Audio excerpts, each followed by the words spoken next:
അവനെ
സാംസ്കാരിക വിനിമയ കേന്ദ്രമായ ഭാരത് ഭവൻ ദേശീയ അന്തർദേശീയ തലത്തിൽ സാംസ്കാരിക വിനിമയ പ്രവർത്തനങ്ങൾ നടത്തുന്നതിനൊപ്പം തിരുവനന്തപുരം കേന്ദ്രീകരിച്ച് കേരളത്തിലുടനീളം സാംസ്കാരിക ദൌത്യങ്ങൾ നടത്തിവരുന്നു.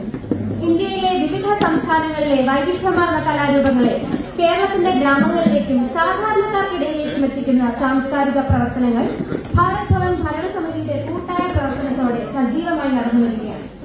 ഇതിനു പുറമെ കലാപ്രതിഭകൾക്ക് സാമ്പത്തിക സഹായം നൽകുന്നതുൾപ്പെടെയുള്ള പദ്ധതികൾ സാംസ്കാരിക വകുപ്പിന്റെ സഹകരണത്തോടെ ഭാരത് ഭവൻ നടത്തിവരുന്നു.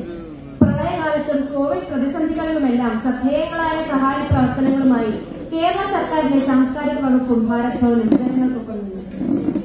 കൂട്ടായ്മകൾ അപ്രാപ്യമായിരുന്ന കോവിഡ് പ്രതിസന്ധി കാലത്ത് കേരളീയ കലാസമൂഹത്തിന് കൈത്താങ്ങായി ബഹുമാനപ്പെട്ട സാംസ്കാരിക വകുപ്പ് മന്ത്രി ശ്രീ സജി ചെറിയാന്റെ മാർഗനിർദ്ദേശത്തിൽ ഭാരത് ഭവൻ വിവിധ സാംസ്കാരിക സ്ഥാപനങ്ങളുടെ സംയുക്ത ആഭിമുഖ്യത്തിൽ ഒരുക്കിയ മഴവിഴി മൾട്ടിമീഡിയ സാംസ്കാരിക ദൌത്യത്തിന്റെ രണ്ടാം ഘട്ടമായ കേരളത്തിലെ ഗോത്ര സമൂഹത്തിന്റെ കലാരൂപങ്ങളുടെ മഹോത്സവമായ തളിർമിഴി എർത്ത് ലോ 2023 ശേഷം ഭിന്നശേഷി വിദ്യാർത്ഥികൾക്കായി ഒരുക്കുന്ന നൂതന സാംസ്കാരിക ധനസഹായ ദൌത്യമാണ് മഴവിഴി കമ്പാഷൻ 2024.